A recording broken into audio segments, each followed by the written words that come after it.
Hello everybody and welcome. In this video I'm going to show you how to customize controls on your Elite Atlas Aero.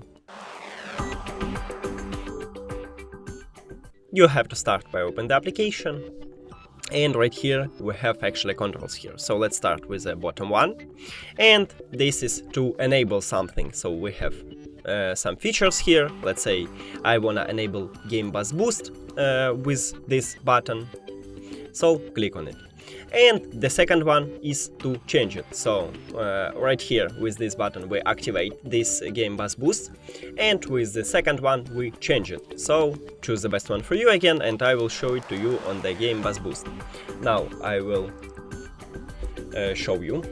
So as you can see now, if I click here, I'm just enable it, and with this button I will control the Game Bus Boost level. That's it. Thank you for watching this video. If you found it helpful, please consider subscribing to the channel and leave the like on the video. It's really important to us. See you later!